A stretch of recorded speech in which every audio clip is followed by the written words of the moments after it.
Welcome to Out of the Blank.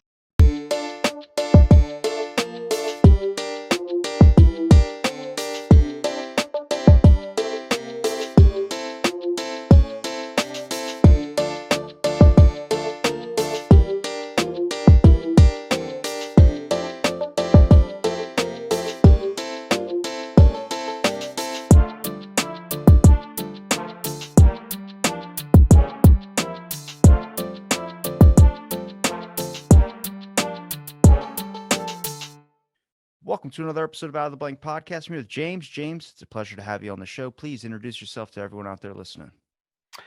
Hi, I'm James Hughes. I go by Jay. I'm a sociologist, ethicist.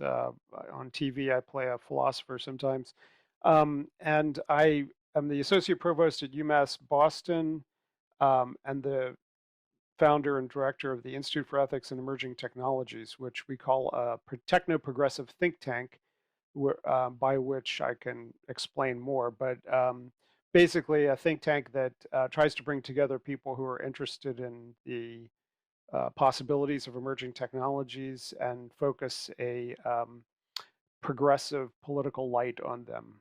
Are you more worried about tech or are you more worried about people, what they do with tech? Because I've been talking to a lot of people with the transhumanist subject, and I always bring up a lot of ethical issues that kind of go around with it. Most people have fear of Skynet. I used to have that fear, but understanding more about it, I'm just afraid of what we will do with the technology, considering the technology we have right now, as base as it is to a lot of the transhumanist discussion, still can't seem to lose its our grasp from politics and seems to really divide us even more with the way that we use it, which I don't think is the technology's fault. I just think it's the human need to kind of argue, and then argue turns into debate, and debate kind of boils down into let me tweet about this person until they know I hate them. Well, I would say that the starting point of most of the conversations that I have with people, and that I think is also indicative of what I call the techno-progressive perspective, is that most of people's contemporary concerns about emerging technologies, about artificial intelligence, genetic engineering, things like that, are ahistorical. They don't take account of the fact that we've already been doing whatever they're talking about for a long time. And pointing out the continuities from the past are an important part of the explanation and setting the context. And that when you really break down what a lot of people are worried about, it's not the technology itself, it's about the social and political and economic circumstances of the technology. And that if you reframe it in that way, what people are really worried about is capitalism and fascism, not technology, right? So, keeping track of keeping track of your citizens is something every government's been trying to do for 150 years. And they've been using whatever technology is available at the time. And yes, fascist governments try to keep track of their citizens and do terrible things to them. The problem there is not the keeping track of your citizens, it's the fascism. And so, et cetera, et cetera. I think that's a useful rule of thumb in almost all these debates. Well, how do you get rid of that though? How do you create this like perfect place where we can have a harmony with technology and a harmony with people? Maybe it's not the technology's fault, but we have not come to even close to a conclusion on how to solve that inherent need for people to want to make profit for themselves and also try and find a way to do it in any really means necessary. I don't know if that really makes sense, but a concept of we don't care for if we're going to make money, doesn't matter if it messes up somebody's life who we don't know their name, their face, their families, or anything of that sort. Well, I think part of the problem is the expectation that we might ever have a frictionless, perfectly running society. We want the society to have many different ideas and many different components. We want there to be a balance of forces in the future. So again, a totalitarian regime may appear from the outside to be perfectly well oiled machine, but it's not the one that we want. So I think a heterotopia is what some people call it. Our idea of a utopian future is a heterotopia. It has a lot of different kinds of things going on in it. So in terms of the balance between the market and the state, I tend to be a lot more towards the state, in the sense that I think that we need a lot of planning, we need a lot of industrial policy, we need a lot of redistribution, we need universal basic income, we need national health insurance.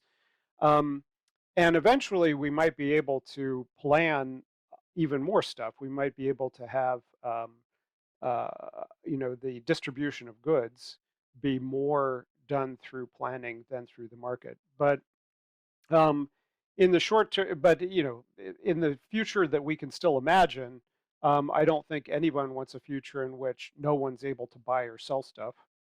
Then it's hard to even imagine that society at this point, although it used to be a part of people's imagination. And so private property, I think, is going to be a constituent element of the future. And so the question is, do we want a society where the average firm, the owner of an average firm makes 300 times what the average worker in that firm makes, or 3,000 times, or 3 million times?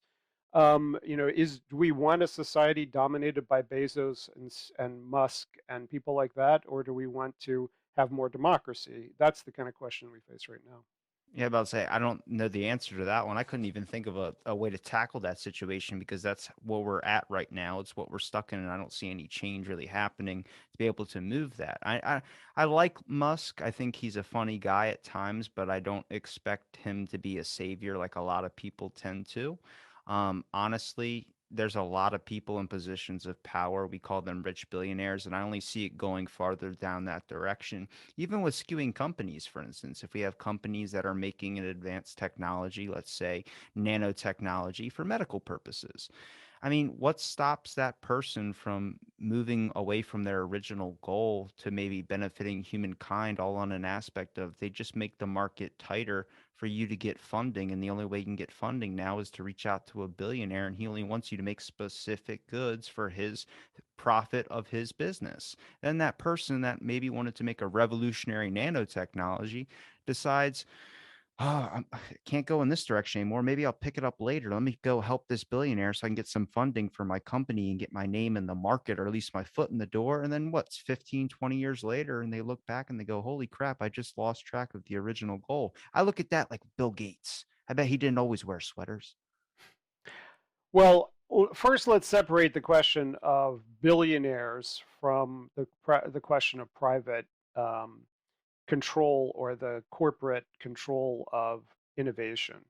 One of the questions I think we want to confront for the future is, how do we incentivize industry? If we're going to have industry being the primary driver of innovation, and I think it is, how do we incentivize industry to do the kinds of innovation that we think are socially useful, and to be regulated in ways to reduce the amount of harm that it does? So environmental regulations, workplace regulations. We've got, for 6 years, we've been trying to regulate social media companies, privacy in the surveillance capitalist firms. So we already have robust regulation. Europe's is more robust than ours. China has basically thrown up its hands because of the threat to Xi Jinping's power, but basically, China has throttled all of its billionaires and private industry. So it's not as if there's no solutions. There's solutions all around us. I would prefer a more European solution, to try to bring pressures to bear on industry and to incentivize industry to do the right kinds of things. When you mention nanotech and biotech, one of the big problems is that the short-term profit motive in biotech and in the innovation of medicines is more towards boner pills than it is towards curing malaria. And that's because people with malaria don't have a lot of money and people who need boner pills do. And so we need to change the incentives in the innovation marketplace by saying, as we did with COVID, you make a vaccine, and even if it doesn't work very well, we're still going to buy it and pay for it because we want there to be a variety of vaccines in this space.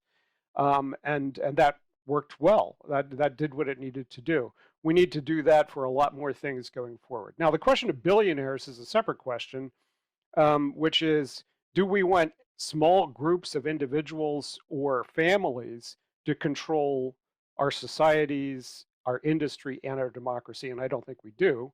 All you have to do is look at a place like the Philippines, for instance, where about 200 families controlled the entire country, and because of the accumulation of wealth there. And we're not quite to that point in the United States, but when one billionaire can decide on a whim that he wants to buy the major political discussion platform in the country and possibly put a guy who tried to overthrow our government back onto that platform so he can run for president again, I think we're in a situation where we have to confront the fact that billionaires are a specific evil in the kind of society that we've created. Well, we just need new rules and regulations for billionaires. If they have the billionaire mindset, they're exceptional people, then they should run by different guidelines, right? They shouldn't have to run by the mere lines of what us mortals or what us regular people would do. See, the You're issue. being facetious, I assume. You don't really believe that just because somebody has $1 billion, they should have different rules to play by. They don't shouldn't get to kill people, right? No, Hunt people for sport. no, they don't get that. That would be like a more of a and I guess I would say like a badge. That would be something completely different. When I mean more rules, I mean probably stricter regulations when it comes to how much they can influence things. The issue starts to become is with the people that I've talked to, the academics I've talked to, especially in the field of astrology or astronomy, whatever you want to call it, when you're looking up at the sky at night, they're looking to Elon Musk and they're looking to these types of people that are funding these random academics throughout these institutions for their own nefarious gain, in a sense, when it comes to space travel, when it comes to building a space hotel. They're reaching out to academics when it comes to, let me just hire a couple of these academics in the space field to be able to design a rocket or be able to get some input onto doing this to go to Mars or something of that sort. I only see it getting worse from there. I mean, if that's happening now, we look to the future of what's it going to lead to, and it's going to be a bunch of academics that are going to be like, my institution isn't funding me for my project that I want to do, I might as well reach out to this, but let me maybe adjust the plans. The billionaire is going to have their own input to adjust their thing. I don't want that at all, but I also don't trust government to come in with regulation and make acceptable technology or make acceptable decisions when it comes to the progress of humankind. I mean, I Well, don't. okay, but let's just stop there, because when people say they don't trust government, there's reasons not to trust government, and that's primarily that government is undermined by the influence of big corporations and the rich and the military industrial complex and things like that. And as far as I'm concerned, it's the best of all possible. It's a terrible form of government, but it's the best one we've ever come up with, is democracy, and the perfection of democracy is the solution. Do you not agree with that, or do you have a post-political? Are you an anarchist, or do you think that No. democracy is the best possible form of government? I think you need good government. I definitely think you need good regulations. I just don't trust the ones that are going on right now. Whether it's Republican, whether it's Democrat, I really don't care. I just haven't really seen anybody that hasn't really been kind of corrupted in a sense. I mean, I like freedom of speech. I do think there needs to be, like, you can't incentivize people all the time to go steer up or trash anything. You can't burn down your own government. I think you need to have pride in your government, but I haven't seen that with any transparency on anything that has really been coming up. It's all this whole back and forth. The whole pandemic has been like that. It's complete 180s all over the board. I go, if you want trust, you got to have trust in your politicians. And a lot of people don't like that. A lot of people are more than happy to fight on Twitter over Republican or Democrat. And I couldn't give a shit who you voted for in that aspect. I look at the benefit of what's going on around us right now. We have gas prices that are rising. We have people that can't pay them. We have people that are losing their homes. We have people that are living on the street. Those are issues we need to fix. But I haven't seen anybody who's fulfilled their promise of keeping their promise or whatever that goes on once they get into position of office. I don't want to press you too hard in this, Robbie, but you Yeah. really can't make a choice between a party that thinks that the Democrats are baby eating Satanists and who don't believe in science on the They're all whole, Satanists. and who That's think the that the trick. last election was overthrown and was illegitimate. You can't make a choice between that party and the Democrats, who want to expand healthcare access and want to protect women's rights to choose. I don't understand anybody who says they can't choose between those two parties. I know which party I think is the party that's going to lead us to ruin and which isn't. I mean, did the Democrats do it before Trump better either? I'm not saying Trump was an answer. I'm not saying Biden's an answer either. I didn't choose Republican or Democrat. If anything, I'd be a libertarian, but I didn't vote at all during this election.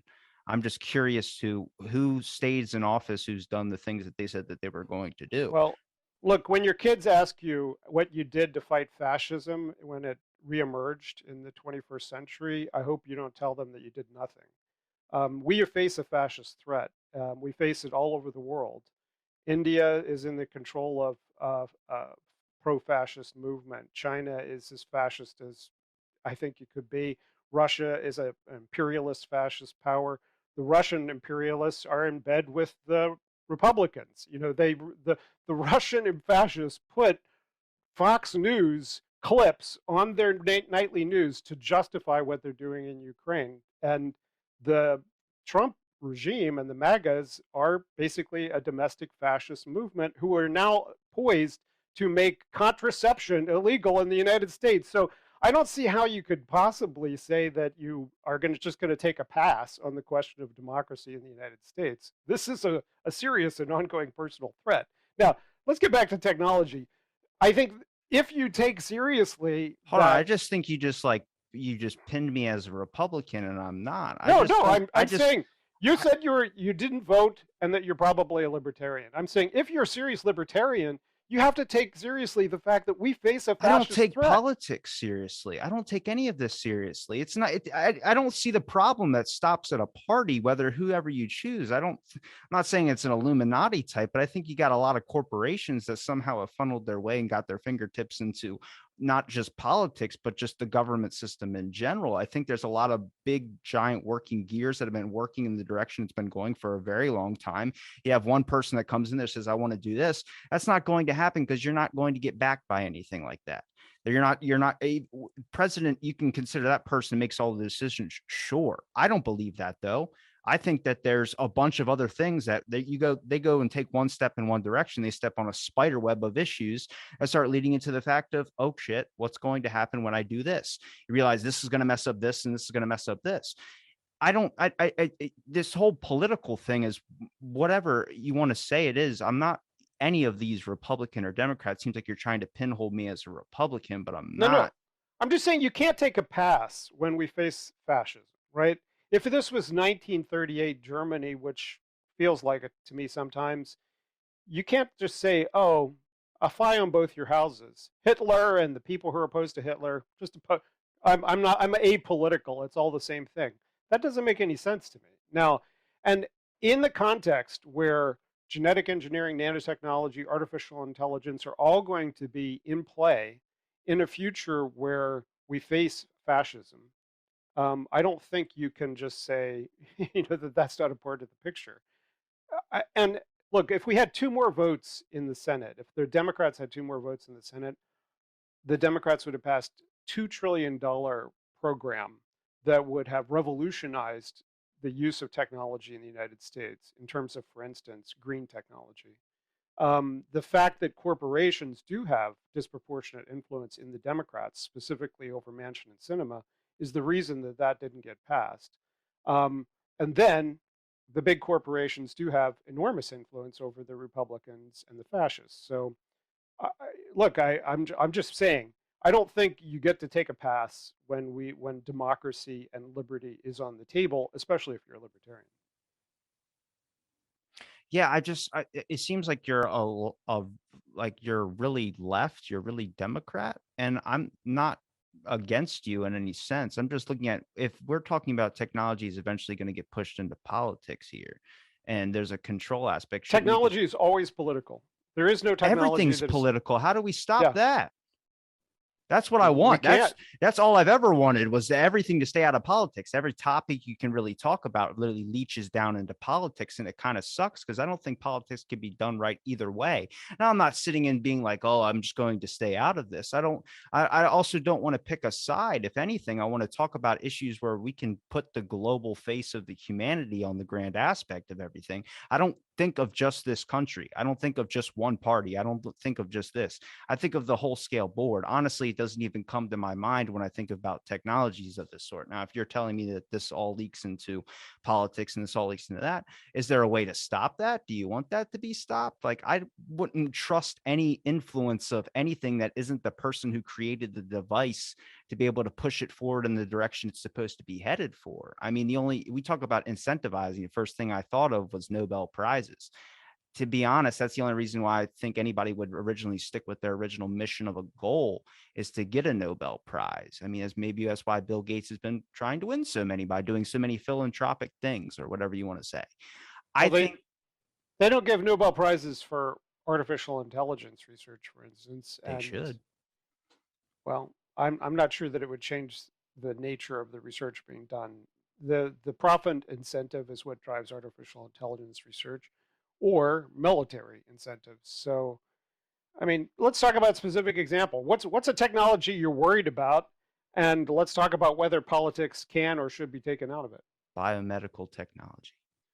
Okay, biomedical technology used to be whatever people made up in their backyard and then sold to their neighbors. We called that snake oil. And 100 years ago, we discovered that a lot of people were being killed by snake oil, and or at least wasting their money. And so we invented the Food and Drug Administration and the clinical trial regime. And the result is that the United States and the Western industrialized world in general has access to the highest quality medicine in the world. And we generally know that it works. And it's a little bit more expensive because it has to go through this rigorous testing procedure to make sure that it works. So, and if you propose to the big pharmaceutical companies that we get rid of that clinical testing regime, they do not want to get rid of it. They do not want to get rid of it because they don't want to face a situation where they start selling things to people that kill them or make them blind, and then they get sued their pants off. By going through clinical testing regime, it protects the innovation of new medical therapies because it says, look, we did the due diligence. We tested it here, you approved it, and then we started selling it. So yeah, we'll take whatever responsibility after that. But so the clinical testing regime is part of it. Having a population that is capable of innovating in the first place is part of it. So having one of the reasons why the United States has become a leader in biomedical innovation is because we steal the brains that were trained from all over the world to come to the United States to do that kind of research. And we don't invest enough in our own brains. So China now is holding on to more and more of its own scientists. We have to start training more of our kids in STEM fields in order to maintain our innovative lead, because the days in which we are going to be able to steal brains from other parts of the world are declining. So that's a government responsibility. Private industry has no incentive or capacity to prepare the STEM workforce of the next generation. Basic biomedical research, private industry has no capacity or incentive to invest in basic biomedical research. It's only the National Science Foundation, National Institutes of Health, and their European counterparts who drive basic biomedical research in the world. So at every step of the way, everything that we benefit from in terms of biomedical science is a government responsibility. At the very end, then venture capitalists come in and say, okay, of these new postdocs who have invented new things out of their dissertation research, which ones can we hive off and invest a couple $1 million in and see if it turns into a profit-making opportunity? I think that is a part of the ecosystem. It's a part of the innovation ecosystem to have private venture capital and larger and biopharmaceutical companies, et cetera, that invest in innovation. But then the question is, what do they get invested in? What kinds of things are they interested in investing in? Are they investing in longevity therapies, for instance, which I think, from the futurist perspective, the majority of the diseases and the costs of disease in society is driven by diseases related to aging. And if we could figure out aging as a cause of disease, we could reduce all kinds of diseases. Instead, there's very few firms willing to invest in the biology of aging or therapies for aging itself. What they want to invest in is cures for, again, erectile dysfunction and things like it, heart disease and cancer.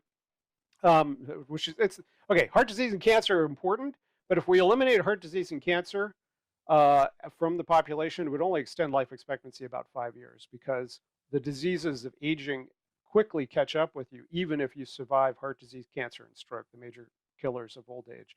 So I think for me, the longevity dividend, the benefits of investing in anti-aging therapies is very clear, and it's only something that governments have an incentive to do right now.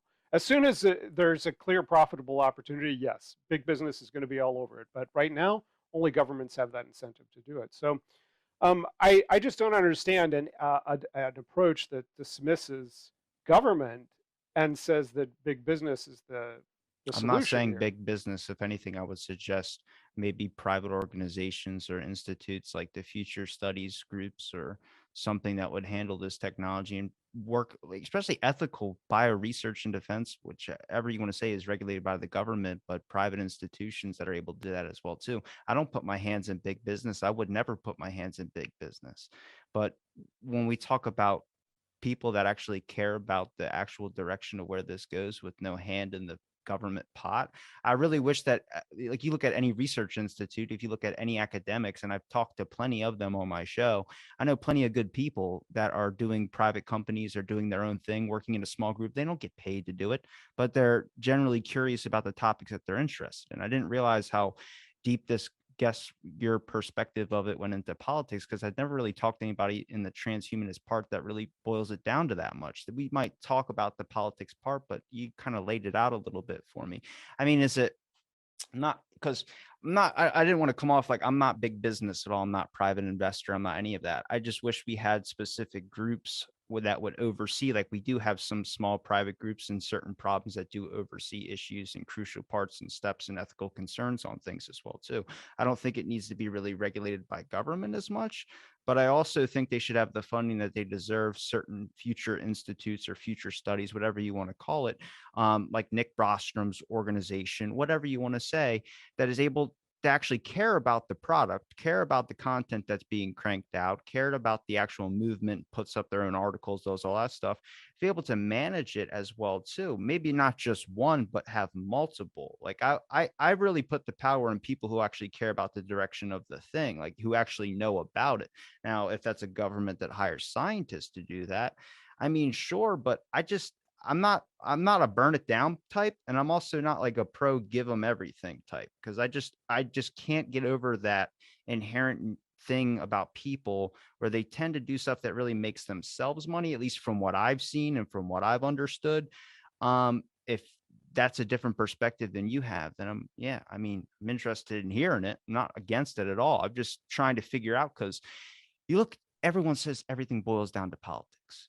I'm not super 100% want to be in on politics on either side, but I also would like to see the human race excel in any direction. And in some places, there's no opportunities for that. China, you don't have an opportunity to excel anything in the way that going against your government. This, we do have speech, but at the same time, I also want to see benefits when you see so many paper trails that lead back to certain politicians, whether either side, it doesn't matter. I don't, you start to have a transparency issue where I start going, what happens if like biomedical technology, what you just laid out about it, kind of like, okay, that's government this, government this. I mean, are we trusting 100% that it's going to go in the correct direction if it's being skewed by government in a sense? Would it be What better? what what are you worried about a government doing with biomedical technology? Oh, it doesn't have to be just biomedical technology, but when it comes to like autonomous vehicles, if you have it owned by certain corporations, what stops them from just saying, "Oh, you can't leave your house today"? I don't Well, know. wait. I'm worried about corporate ownership of technology, but Okay, I thought you were worried about government involvement in isn't it? It's technology. all the same. It's all the same. It's all the same. It's all the same. So It's all the same. so neither governments nor corporations should be involved in technology? I think, I mean, you can't stop corporations from making their own autonomous vehicles. Yes, you Um, can. you can. It's called a law. Yeah. Okay, explain more. Well, so if you're worried about, for instance, autonomous vehicles killing people willy-nilly on the No, I'm streets, not worried about that. I'm more worried about you're the not sense. worried. Well, I mean, you are worried about that, right? yeah. I mean, I don't think it's going to happen though with how good autonomous vehicles are. I mean, you think Tesla's not killing people on the side of the They street? already have been killing people on the See, I street. talked to someone in autonomous vehicles. He had a different perspective on that. Well, the it's empirically. obvious that they have killed people in the streets. The question is whether they kill enough people to make a law about it, or what kind of law it should be. So look, no, let's get back to reality. In reality, the people who are creating autonomous vehicles are corporations, and the people who have the responsibility to determine when they're safe enough to be on the road are governments. That's true everywhere. And that's the question that we face. And if anyone proposes that that either side needs to be taken out of the equation, I don't see how that works. So the only question really is, what should the regulations for autonomous vehicles be? How safe do they need to prove themselves to be, and how, before they're allowed to be used? I think eventually autonomous vehicles will be safer than human beings. We may eventually get to a place where it should be illegal for humans to drive, and only autonomous vehicles should be allowed on the road. We're far from that. But I think the only question is, how safe do they need to be right now to be on the roads, right? Do you disagree with that? I don't think we have the technology right now. We're not at level 5. Level 5 is more what I'm talking about when it comes to being able to actually drive your car anymore. If we talk about no humans driving at all, if that's illegal, even if it's getting in your car. Imagine if we go by eventually, like how this pandemic was, where there were situations where people were calling the cops on other people for having a party or having more than 3 people over in their family. You get to the basis of how China was, his social credit system. I mean, if you do something wrong and we're at fully autonomous stage 5 of vehicles, what stops you? What stops them from just locking the car so you can't leave your home if you didn't do a certain thing or didn't do whatever they would deem right? It doesn't just stop there. When they do one thing, it tends to go overboard and more things start to lose. Do you think people who drive drunk should have their driver's license taken away? Yes. Then why shouldn't the government have the right to lock your autonomous vehicle if you've broken the law?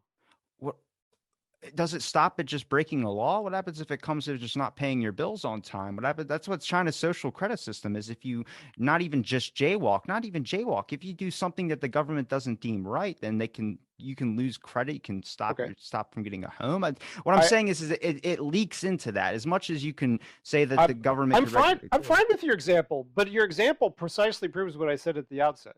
The problem is fascism and democracy. The problem is not technology. If you're worried about a government penalizing people for things that they shouldn't be, then you're worried about liberty and democracy and fascism. You're not worried about the technology. The technology is I irrelevant. wasn't saying I was worried about technology. I didn't want government thing into that because that's how it's going to end up turning. It's going to make the technology bad. I think it's not the technology that's the issue. It's the user So issue. wait, if a government takes away driver's licenses from people who are convicted of driving drunk, Mhm. is that the first step towards fascism? Is that the first step towards the social credit system? Or do you think it's possible to make a distinction between government legitimately restricting people's liberties for violating the law and what is happening in China? If you think you can create a distinction between those two, that's what I'm asking us all to think about. How could we have regulations on autonomous driving, which I think everybody agrees there should be? What kinds of regulations respect people's freedom and at the same time respect the public safety? That's the question. And if one just throws one's hands up and says any kind of regulation leads to fascism, that's not helpful, because that means that the only alternative is to live in Somalia or to live in China. Somalia with no central government law, or China with too much government law. What we have in the United States and what we have in Europe and what we have in a number of other democratic countries around the world is a balance between those two, an attempt to balance public safety and individual freedom. It's the same with COVID. China is obviously insane in what they're imposing in Shanghai and Beijing, and unnecessary and unhelpful in terms of controlling COVID. And Europe, I think more or less, although there's a lot of variation there, got it right. And the United States killed about 500,000 unnecessary people by having polemicized, or at least the Republicans did, polemicized against masks and vaccines. You know, we are almost unique in the industrialized world in the degree to which public health was polemicized against by fascists in the United States, and we had 1 million people die. And I think half of those people would still be alive if the Republicans had not decided to say that somehow wearing a mask or getting a vaccine was, a plot of the Illuminati. So there's balance here. There's a distinction between, being an absolute free for all where, cats lying with dogs Yeah, and I don't want that. fascists running around with guns. I don't Right. want Yeah, that. we don't want that. We also don't want China. So let's talk about what's in between. What are the legitimate forms of government regulation and the legitimate sphere of private innovation or individual liberty that need to be balanced in our ideal society? If you're not willing to have that conversation, then there's really no conversation to be had about technology, because all the problems of technology are at that intersection of individual freedom, corporate innovation, and government regulation. I don't want to have that discussion. I know. I want It's to a have that. painful, it's a sad discussion to have, but it's the one to have. Well, I want to talk about like a way to make the technology to where we're not having like it's not even it wasn't even about the government thing, just not having just humanistic like when the way I was thinking of it was more of a concept of when you implement technology into your head. I mean, the control aspect, that's my fear when it comes to like, could they just be able to control or be able to do this? But I see the positives in technology. But my thing when it comes to ethical issues is what stops it from getting to that point. But I think when we started this, you're at like a level 10 thinking I was assuming it was like this way, or maybe I was saying what I was saying. I don't want the fascists. I don't want any of that stuff. I'm just looking to way to use the technology for a benefit to actually help rather than hurt. I don't care who does it, if it's a Republican or a Democrat that gets us there. I don't care. I just want to make sure it doesn't lead us down this route where we end up destroying ourselves even more than we already have with Twitter or all these other devices. So you're interested in brain machine interfaces and I don't know about that either. I don't think I want to start with that yet. Can I dip my toes in with an autonomous vehicle first? okay, sure. Well, I've already given you my general I opinion on know. autonomous vehicles. I don't know technology. Like I'm a Luddite probably at heart. I've been talking more about this because I've been more interested in like there's what is it? Quantum archaeology. Not is it quantum archaeology where you're able to like 3D print stuff? I've talked to people that brought up that topic. That's fascinating. I like the option of nanotechnology. I'm trying to understand more about it, but I just don't see my only issues is always with human error using this technology. I don't see a whole lot of issues with the actual technology. That makes sense. Uh, Like I'm people not using the technology in a really bad way rather than the technology being used for what it's probably intended to be used for. okay. Give me an example. Oh God.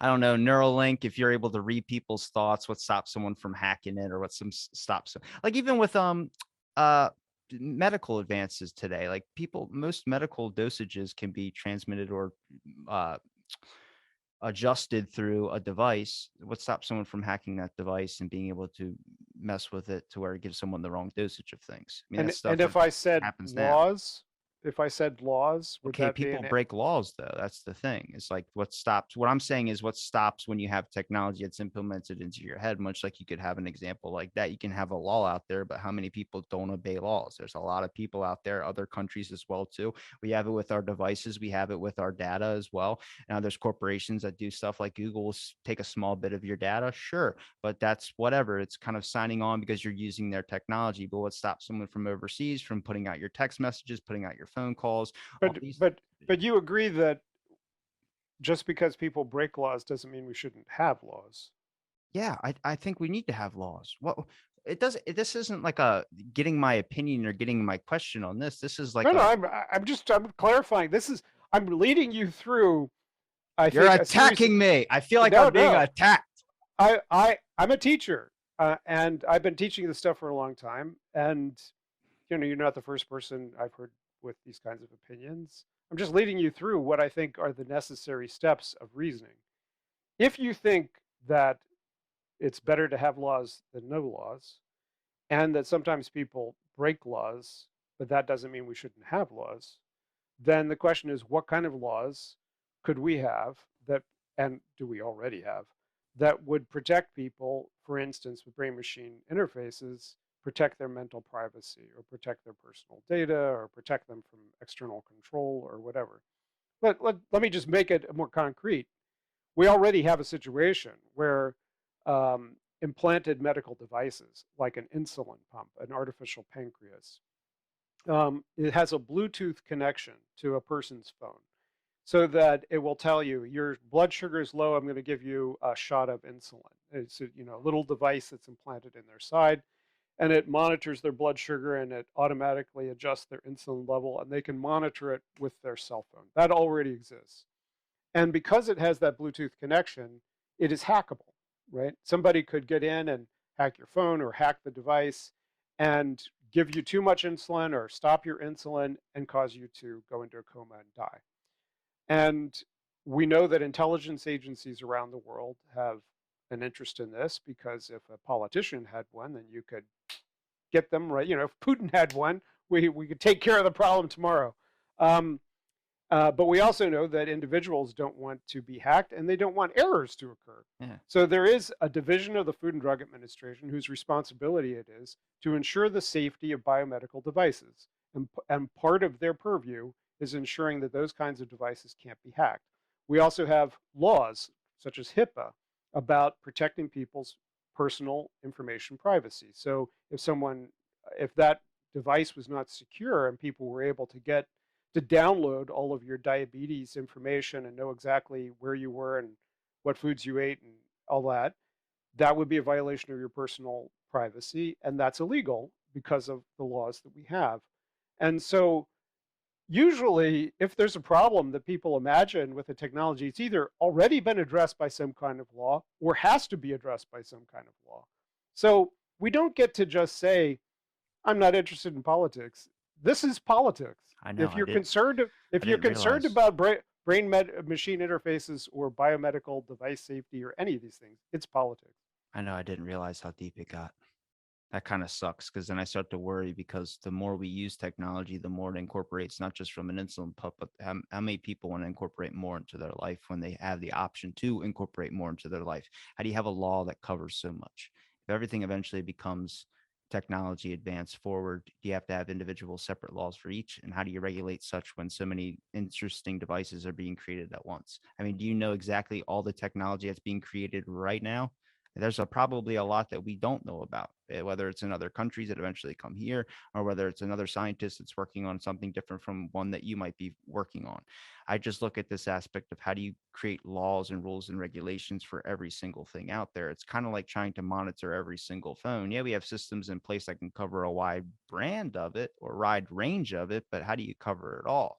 I get, like, when I said I wasn't interested in the politics, I'm not really interested in the bickering of Trump and the bickering of Biden from either of that. I'm more boiled down to I don't really necessarily want regulations. I mean, I guess it's involved in politics, it's kind of involved in everything, but I mean, separate organizations, I would say, not private billionaires. I don't know. I just try and find a way where we don't have to, what's going to stop someone from going, I don't want that insulin pump because of Trump. I don't want it. Like, that's the dumbest shit to me. Like, you start seeing the regression of society in a sense when you can't get over the political party point. You can't just look at the base materials or the thing that might actually help you out in an instance, all because you don't want to get it because of your political party. You see what I'm talking about though? Like, I'm not like I'm in this like standpoint. Maybe you're just kind of looking at me like, oh shit, this kid doesn't know what he's talking about. I'm just looking at it like an aspect of like there's technology out there that can be used for so many beneficial things. Cell phones, whatever you want to say that we have now, and plenty of others I'm probably not even thinking of. Is that just going to have to be government? I get government regulation, sure, but is there? Doesn't that sway upon whoever's in office? Like, can't they just change rules depending on this person from the previous administration did all this? I'm going to tear up all that and then do this. That's what it's. You're putting something that is going to be implemented and eventually going to be in actual people's bodies and a big part of their lives, much like the internet's a part of a lot of people's lives today. Does that just change at the top of the hat depending on whoever's in office? That's ridiculous. I agree. Let's come up with a better system. Okay. How do we do that? Well, okay. That's a My good point, though. Like, I'm not wrong in saying that. Like, I'm not a tear it down anarchist, Mad Max type, and I'm not 100% like utopian government type either. I just think that you got to make sure that the ethical people are in charge of these things too. And I think everyone can be swayed. I just got to get to this point where there's no incentive to be swayed a bad way. if we agree that there need to be rules, and that rules are always controlled by whoever controls the rule makers, which is what we just said, and that's unfortunate, then we have to talk about different ways of making rules. So in some societies, um, the Revoked. rule makers for technology regulation, for regulatory agencies in general, are relatively insulated from corporate and political interests. So in other words, at the EPA, for instance, or the Food and Drug Administration, you have a layer at the top who are the political appointees, and then you have the permanent staff who are hopefully scientists and experts in regulatory affairs and things like that. Now, those people have their own interests, their own biases, et cetera, you know, the deep state. But if, as you say, a Trumper comes in and says, no more rules, or there's no climate change, so the EPA can just disband, you know, take the day off, everybody. And then a Democrat comes in and says, okay, we're back to controlling climate change and everybody get back to work. That's not a functional way to do it. So you want to have your regulatory agencies as independent from corporate and political change as possible, so the functions of the government can go on day to day without being disrupted too much. That's, I think, part of the answer. But the fact that those agencies also have their own interests and that they can become sclerotic and slow moving, and you know, they can make bad decisions, means that we also have to be concerned about updating and modernizing government regulation for the 21st century. An example for the Food and Drug Administration is the constant attention to attempting to streamline the approval of drugs and medicines, because the longer it takes and the more expensive it is for a drug to come to market, the more difficult it is for things that could be potentially beneficial to get there. So we want to streamline that, make sure it's as safe as possible within a very short time frame. So there have been efforts for decades to streamline them. One that I'm very interested in is using biomarkers of aging, for instance, for aging related research. The short explanation of that is that if I told you that that taking this drug would cause you to live longer by reducing your risk of heart disease, cancer, and stroke, and you're whatever you are, 25 or something, and you're not going to have those diseases for another 30 or 40 years. So we don't want to wait 30 or 40 years to see if they're going to be beneficial. And I'm 60, and you know, it still would take a long time if I were to enroll in a trial like that. So what we want is something that can be used as an outcome measure other than dying of those diseases, and that's called the biomarker. So in other words, if my if telomeres were a useful, you know what a telomere is? It's Yeah. there are little caps of proteins on the end of our chromosomes, and the leading theory is that as cells divide, those caps get shredded, and eventually, as they get too shredded, the chromosome unravels, and that contributes to the aging process. So, if you can maintain, there are efforts underway to see if you can maintain the length of these caps on the ends of chromosomes with telomerase, and that would potentially lengthen people's lives and allow cells to replicate longer. Um, so at any rate, if you, I've lost my train of thought now, but so there are kinds of research like that that I think we should be pursuing. I forget where I was going with that, but hit me. How much weight do you put in? Is it cryonics? Cryonics? Do you think that's an effective method? I know that gets a lot of stigma on it, and I haven't really talked to anybody in that field per se. I understand it, freezing cells or freezing. I know we freeze some tissue, for instance, but freezing a whole person to wait till we have a cure for a disease to be able to figure it out later. I didn't. Is that something you're against? Is it information you can give me on it? I'm neither against it nor for it. Uh, my position on cryonics is that it's very few people are going to benefit from it. I'm principally interested in the things that are going to benefit the vast majority of human beings. I think very few people are going to benefit from cryonics, if anyone. Right now, it's more or less equivalent to freezing hamburger and hoping you can turn it back into a cow. And by the time we get to the technology that would allow you to take frozen hamburger and turn it back into a cow, we will have technology that will allow living people to do not to stay alive a lot longer and to do a lot of other things, because that level of nanotechnology that is imagined for the effective retrieval of human consciousness from frozen brain tissue is extraordinary, and it not on the immediate table. So I do think that if people want to, and I understand from an individual point of view, and I have friends who are cryonicists, of course, and I'm fine with them. That they want to engage in this long-term medical experiment, is what I consider it, that may eventually pay off in them waking up in some simulation of who they were. But I think the other problem I have with cryonics, though, is that there's a lot of unexplored or unexamined questions about what it means to be us. Because, for instance, the most cryonicists nowadays get neuros. They just have their heads chopped off and frozen.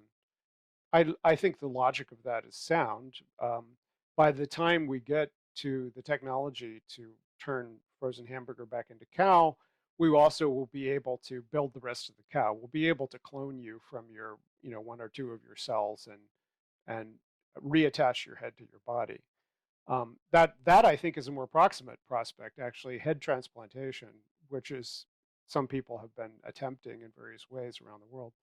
But so by the time we get back to that, you will be able to do that. But what's unexamined is how much of you needs to be recovered from the frozen brain tissue for it to be a success. Right now, if you're in a car accident and your head gets smashed and you're in a coma for a couple of months and you wake back up and you don't remember your name, your childhood, you can't walk, you have to do everything, learn everything all over again as you're a child. No one says, hey, you're not Joe anymore. They say, you used to be Joe, you will remember being Joe again. Here's a picture of you as Joe, et cetera, et cetera, et cetera. We just assume that the real person is still in there, even if they've forgotten it. But should we assume that, right? If I scrape you up off of the street, what is the point really of putting you back together?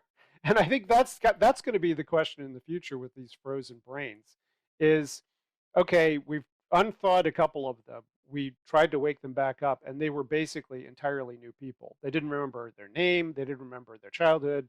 They didn't have any of the same skills.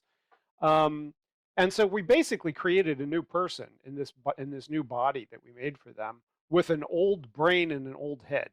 Um, and is that a worthwhile thing to do? Is it really what they intended in the first place? Because everyone, when they freeze themselves, imagines that they're going to wake up like it was just a nap, and it's not going to be like that. So I think there's a lot of unexplored questions with this. But if people want to engage in the experiment, I have no problem. They're providing fodder for that kind of research in 100 years. So let's see what happens. Do you expect humans to really excel forward in the either? I mean, even with future technologies as well too, or do you expect us to kind of like fumble it up a little bit? You don't think we fumbled it up already? I think we have. I'm just making sure I don't piss you off again. Yeah, I mean, I expect us to continue fumbling the way we did. The question is whether we wipe ourselves out. I think this is going to be a very dangerous century, and it probably just gets more dangerous as we go forward. We have we've had nuclear weapons for 60 years, 70 years. We've got now biological weapons that could probably wipe us all out. The weaponization of of existing pathogens could be an existential threat.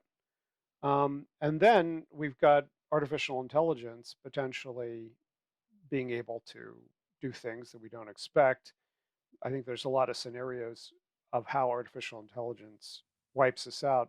One is that artificial intelligence is just the reflection of our existing geopolitical conflicts. You know, that a Chinese artificial intelligence pitted against an American artificial intelligence. If you go back to the science fiction imagination about these things, the Forbin Project, which was I think 1964 movie, it has all these tape reels going back and forth for the Department of Defense computers, but basically the American Department of Defense computer contacts the Russian Department of Defense computer and says, you know what, the solution to our problem is just to establish a dictatorship over the humans because they don't know what they're doing. And so they established the first Terminator regime, and it's directly a reflection of you tell a computer achieve X, and they say, "Oh, okay. Well, your liberty was not one of the specifications. So locking you all down seems to be the only way to achieve that." At any rate, I think there are existential threats from artificial intelligence, nanotechnology, genetic engineering, et cetera, and not to mention the conventional nuclear weapons. And we're currently in an international conflict where nuclear weapons are being threatened. So we're in a very dangerous century, and yes, technology is raising the stakes across the board, but we've already been there since 1945. It's not a new situation, and I think the solutions are the same, and that is to establish a world in which rogue states do not get to threaten the world with weapons of mass destruction, and in which we have the capacity to ensure that weapons of mass destruction are not being developed by individuals or, by anybody who's not permitted and heavily regulated. It's fair. Um, Jesus Christ. When it comes to transhumanism topics, this is definitely one that I don't think I've ever dived this far down into the politics aspect of it. Usually it's a lot of talk about beneficial things that we can do or fears when it comes to ethical concerns. Well, a lot of the people in the transhumanist community just want to masturbate to fantasies of techno-utopian perfection without taking seriously the reality of the world that we exist Yeah, in. I mean, I get it. Yeah, I'm with you. abortion is about to be made illegal in the United States. We're going back 100 years. 100 years ago, it was illegal to give someone a condom or to tell them how to practice safe birth control in the United States. We're going back 100 years in terms of women's freedom in this country. And if transhumanists don't think that's a technology issue, then I'm sorry, you're living in la la land. That's the user experience I talk about. I have concerns with is because if we're going back 100 years with that, I can only expect what we do with amazing new devices that are put into our hands. Well, Or our yeah, bodies. I mean, exactly. What if we went back to the time of the Pinkertons and the Comstock laws, and people had genetic engineering? Well, we already know you menstrual tracking Oh apps God. on your phone. Okay, menstrual tracking apps are going to be sued by anti-abortion states to see if your period stopped and then suddenly it tracked you going to the next state over to Chicago for an abortion. And then when you come back to Iowa, they're going to put you in prison because your menstrual tracking app said that you violated the law and murdered your baby. Why do we have an app for that? Yeah, well, This is what I wanted to talk about was the issues here, but at least you see I'm not like that's an issue. I know in the beginning we kind of I guess we miscommunicated a little bit, or I did maybe my thoughts of this. I'm not like this burn it down type. That's my scary thing is like, why do we have a menstrual app? Why is there all this type of stuff? I don't know. I mean, if it helps, it helps, I guess, but it's scary. Look, I track everything about my health. Okay. I think people should be able to track things about their health. I just don't. I want this data to stay in my control, right? There you go. I don't want anti-abortion zealots in Idaho to have access to my personal health data, and that requires a law How that dare says you that they. think I was a Republican in the beginning? I didn't say that. I never I said you're knew a you Republican. thought it. You were heading towards it. You said you were a libertarian. You didn't care about politics. I'm just I'm saying. not like how most libertarians are. I just honestly, I just can't. It's too much. It's too much. I'm just saying. In this world, you can't take that pass. That pass doesn't work anymore. If you're a libertarian, you're political. I just want to sit and watch Seinfeld. That's all. Um, James, I appreciate you giving me your time, and I'll have to have you back on. I want to do a transhumanism discussion with a couple other people. Hopefully, not the ones that are masturbating to futuristic dreams, but I know who you're talking Oh about. no! Don't get me wrong. I enjoy masturbation. But James, is there a place where people can find you? Yeah. IEET.org, the Institute for Ethics and Emerging Technologies. We're also on Facebook and Twitter. And we publish the Journal of Ethics and Emerging Technologies. So check us out. I'll make sure to link it all in the description. Thanks for listening to this episode Out of the Blank.